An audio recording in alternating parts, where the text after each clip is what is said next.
आइए दोस्तों, आज हम कुछ ऐसे प्रश्न पर चर्चा करेंगे जो बहुत ही महत्वपूर्ण है। जैसे हमें इस प्रकार का कोई भी चित्र दे दे जिसमें हमें ऊंचाई डायरेक्ट नहीं दिख रहा है और इसका क्षेत्रफल निकालने के लिए कहा जाए, तो इसका हम क्षेत्रफल कैसे निकालेंगे? बहुत ही सरल तरीके से हम इसका क्षेत्रफल निकाल सकते हैं, लेकिन उसके लिए आवश्यक है कि वो सूत्र हमें याद होना चाहिए। जैसे हमने पढ़ा है, किसी छोटी क्लास में पढ़े होंगे, 6वीं 7वीं 8वीं में, तो हमें इस प्रकार का चित्र दिया होता है जिसमें ये समकोण त्रिभुज होता है, 90 अंश का कोण यहाँ पे बन रहा होता है। मतलब इसमें यदि ए बी सी इस प्रकार दिया है तो इसका क्षेत्रफल हम बहुत आसानी से निकाल सकते हैं। कब? जब उस त्रिभुज का ऊंचाई दिया हो और आधार दिया हो। तो क्या हम इसका क्षेत्रफल बहुत आसानी से नहीं निकाल सकते? बहुत ही सरलता से निकाल सकते हैं। यहां पर देखिए, अगर इसका मुझे क्षेत्रफल निकालना हो तो इसका सिंपल सा सूत्र होता है क्षेत्रफल निकालने का, है ना। यहां पर मैं लिख सकता हूं, लिख देता हूं, क्षेत्रफल बराबर त्रिभुज के क्षेत्रफल की बात कर रहे हैं तो 1/2 गुणित यहां पर क्या होता है, आधार गुणित ऊंचाई। ठीक है, यहां पर आप याद रख लीजिए आधार गुणित ऊंचाई होता है। लेकिन अगर इस प्रकार के प्रश्न है जिसमें ऊंचाई दिया नहीं है, तब क्या करेंगे? तो सिंपल सी बात है, यदि ये पाइथागोरस का प्रमेय हम अप्लाई कर दें इसमें, क्योंकि ये समकोण त्रिभुज है तो पाइथागोरस का प्रमेय तो लगेगा ही। तो पाइथागोरस का प्रमेय यदि हम अप्लाई करें यहां पर, तो कर्ण का वर्ग मतलब सबसे बड़ी भुजा का वर्ग जो है अन्य दो छोटी भुजाओं के वर्गों के बराबर होता है, वर्गों के योग के बराबर होता है। तो यहां पर क्या हो जाएगा, ये 20 का तो वर्ग हो जाएगा क्योंकि ये आधार है। लेकिन यहां पर लंब का वर्ग लिखेंगे तो लंब दिया नहीं है, मतलब उसको हम क्या मान लें, x मान लें। तो यहां पर x का स्क्वायर कर देंगे, इसका वर्ग करेंगे तो ये हो जाएगा 625, इसका वर्ग करेंगे तो हो जाएगा 400 और प्लस x का स्क्वायर, इसको जब हम पक्षांतर करेंगे तो 625 में आपको 400 को घटाना पड़ेगा तो x का स्क्वायर निकलेगा। इसको जब आप घटाओगे तो इसका मान कितना आएगा, ध्यान दीजिए, यहां पर आएगा 625 में घटाएंगे हम कितना, 400, तो यहां पर आ जाएगा 225। ये क्या है, एक्स स्क्वायर का मान। जब स्क्वायर इधर आता है तो क्या बनता है, ये अंडर रूट बनता है। और अंडर रूट 225 किसका मान है, ये जो है 15 का, मतलब x का मान तो 15 आ गया।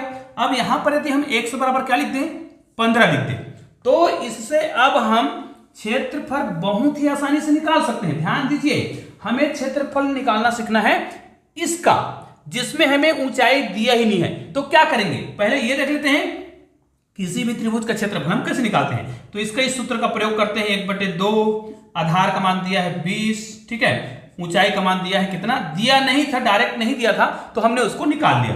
अब ये कटाएंगे, कितना हो जाएगा, 10 हो जाएगा, इसको गुना कर देंगे 10 को 15 से, तो कितना हो जाएगा 150।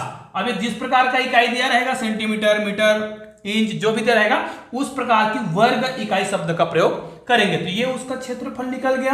किस विधि से? जब हम त्रिभुज का क्षेत्रफल उस विधि से निकाले जिसमें ऊंचाई दिया हो। जैसे क्षेत्रफल निकाले तो 1/2 आधार गुणित ऊंचाई, ये तो पहला मेथड हो गया। अब इसी सूत्र से, मतलब इसी का मान, देखिए हमने इसका क्षेत्रफल निकाला है, अभी लिख देते हैं इसको, ये आया है 150, और इसका हम दूसरा विधि भी करेंगे।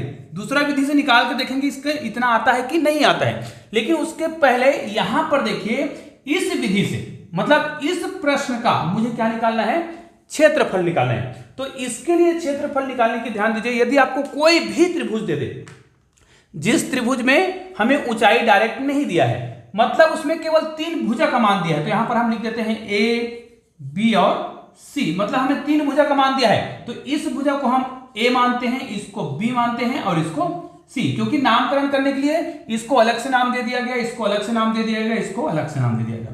मतलब ए बराबर 12 है, सी बराबर 13 है और बी बराबर 15 है। तो इस प्रकार के जो प्रश्न है उसको कैसे हल करते हैं, ध्यान दीजिए, बड़ा ही सिंपल सा इसका सूत्र होता है और ये बहुत ही शानदार सूत्र है। कैसे? अगर आप इसको हल करना चाहें तो सबसे पहले आपको एस निकालना है। एस क्या होता है, इसका अर्ध परिमाप होता है। परिमाप किसको बोलते हैं, समस्त भुजाओं के योग को परिमाप बोलते हैं, और अर्ध परिमाप मतलब परिमाप का आधा। तो यहां पर आप क्या करेंगे, a प्लस बी प्लस सी बटे क्या करेंगे, 2, अर्ध परिमाप यही कहलाता है। अब इनको क्या करना है, आपको जोड़ देना है, मतलब 12 प्लस 13 प्लस 15, इसको यदि मैं जोड़ू तो 12 प्लस 13 प्लस 15, तो इनको आप जोड़कर देख लीजिए। इनको जब हम जोड़ेंगे, देखिए 13 और 12 को जोड़ेंगे तो 25 होगा, 25 में आप क्या जोड़ेंगे, 15, तो कितना हो जाएगा, 40 हो जाएगा, और उसको आधा करेंगे, मतलब यहां पर हो जाएगा 40/2। मान कितना आ रहा है, यहां पर आ रहा है 20। ये जो है अर्ध परिमाप का मान है, जिसको हम क्या बोलते हैं, एस बोलते हैं। अब देखिए इसका सूत्र क्या है फिर क्षेत्रफल निकालने का। तो ध्यान दीजिए, इस प्रकार के प्रश्न जिसमें तीनों भुजा का मान पता है, हमें यहां पर आधार और ऊंचाई का प्रयोग नहीं करना है, तो क्षेत्रफल कैसे निकालते हैं। तो इनका बड़ा ही सिंपल सा सूत्र है, और याद रखिए ये जो सूत्र है बहुत ही महत्वपूर्ण होता है, ध्यान दीजिए। इसको हम इस प्रकार लिखते हैं, यहां पर हम लिखेंगे एस, उसके और एस क्या है, एस जो है अर्ध परिमाप, फिर उसके बाद यहां पर एस माइनस ए मतलब अर्ध परिमाप माइनस पहली भुजा, कोई भी एक भुजा, फिर एस माइनस बी मतलब दूसरी भुजा, और एस माइनस सी मतलब तीसरी भुजा, मतलब तीनों भुजा को आपको क्या करना है, क्रमशः आपको घटाना है। ठीक है, अब देखिए हमें ये तो पता है कि हमने एस का मान निकाल लिया है, यहां पर देखिए एस का मान हमने कितना निकाला है 20, तो यहां पर तो 20 ही आएगा।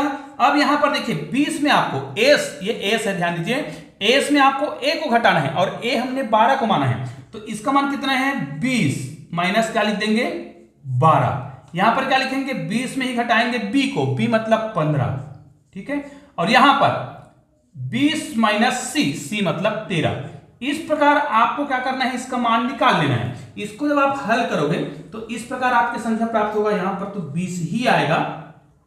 यहां पर देखिए 20 में आप 12 घटा रहे कितना आएगा 8 आएगा, यहां पर देखिए 20 में आप 15 घटा रहे कितना आएगा 5 आएगा, यहां पर देखिए 20 में आप 13 घटा रहे कितना आएगा 7 आएगा। ठीक है, इनको जब आप हल करोगे तो अब इसको मैं क्या करता हूं, इसको मिटा देते हैं क्योंकि ये तो हमें याद हो गया है सूत्र, ये अर्ध परिमाप का सूत्र होता है। अब देखिए यहां पर हमें क्या करना है, इसको हल करना है, तो चलो हम ये करते हैं कि इनको दो भाग में तोड़ देते हैं। क्यों तोड़ रहे हैं मैं आपको बता रहा हूं, देखिए इसको यदि हम तोड़ेंगे तो यहां पर हल करेंगे, ऐसा करने से हमें ये एक सरल संख्या मिलेगा। देखिए इनको हम क्या करेंगे 5 गुणित 4 करेंगे, 5 चौक 20, इसको हम क्या करेंगे 4 गुणित 2 करेंगे, ठीक है 4 गुणित 2, इससे क्या हो गया 4 दूनी 8 हो गया। अब यहां पर 5 है गुणित 5, और यहां पर क्या है 7 है। ऐसा करने से देखिए हमें यहां पर 5 का जोड़ा मिल गया और यहां पर 4 का जोड़ा मिल गया, और हमको पता है जब कोई संख्या इस प्रकार की संख्या जो है उसमें क्या करें हम, जोड़ा बन जाए तो जोड़ा वाला संख्या एक बार निकलता है, ठीक है, और अंदर में जो संख्या बच गया उसको हम क्या करेंगे अंदर में ही रखेंगे। तो यहां पर देखिए इसका आंसर कितना आ जाएगा, इसको आप इस प्रकार हल कर सकते हैं। यहां पर देखिए 5 तो बाहर निकलेगा, इसको हम 5 को बाहर निकाल लेते हैं, 5 बाहर निकलेगा एक बार, और यहां पर 4 का भी जोड़ा बना है ये भी बाहर निकलेगा, और यहां पर देखिए 7 और 2 यही बचा है, तो 7 दूनी कितना हो जाएगा, ये हो जाएगा 14, तो ये हो गया। अब यहां पर हम गुना कर देंगे तो ये हो जाएगा 5 चौक 20, और अंडर रूट कितना हो जाएगा 14, ठीक है। अब इसका यदि हम क्षेत्रफल निकालना चाहें तो इसका क्षेत्रफल कितना निकलेगा, तो इसके लिए हमें अंडर रूट 14 का मान निकालना पड़ेगा। अब अंडर रूट 14 का मान हम कैसे निकालेंगे, ये परफेक्ट स्क्वायर रूट नहीं है, नॉन परफेक्ट है, तो ये किसके नजदीक है उसके आधार पर हमने इसके कुछ फार्मूले सीखे हुए हैं, उसके आधार पर हम इनका मान निकाल सकते हैं। चलो हम इसी को आंसर मान सकते हैं, या फिर इसका मान मैं निकालना चाहूं तो कैलकुलेटर के माध्यम से भी निकाल सकते हैं, या फिर नॉन परफेक्ट स्क्वायर रूट का एक नियम होता है, उसका नियम मैं आपको यहां पर बता देता हूं। इसको मैं मिटा देता हूं फिलहाल, यहां पर 25 है ना, इसका आंसर 150 आया है, आएगा। हमें क्या करना है, जिसका निकालना हो, जैसे 14 है, यहां पर इसका हम मान जब निकालते हैं तो इसको हम निकटतम परफेक्ट स्क्वायर रूट के रूप में लिखते हैं। कैसे, जैसे इसका हम लिख देंगे 9 + 5, क्योंकि 9 × 5 = 14 होता है। फिर इनका हल करने के लिए इनका परफेक्ट स्क्वायर कितना होता है 3 होता है, और इनका ज्ञात करना है तो यहां पर क्या करेंगे, इस संख्या को जो उत्तर रहता है इसका उनको दुगुना कर दीजिए, तो कितना करेंगे, ये 3 दूनी 6 हो जाएगा। फिर इसको आप लोग हल कर लीजिएगा, इसका हल करने का तरीका मैंने ऑलरेडी इस पर वीडियो बना रखा है जिसको आप देख सकते हैं। तो इसका मान कितना आ जाएगा, इसको हल करेंगे तो इसका मान कितना आ जाएगा 3 प्लस इसको भाग देंगे तो देखिए 6 6 48 का 8 आ जाएगा, दशमलव में आएगा, फिर कितना आएगा 6 या 18, इसी प्रकार आता रहेगा।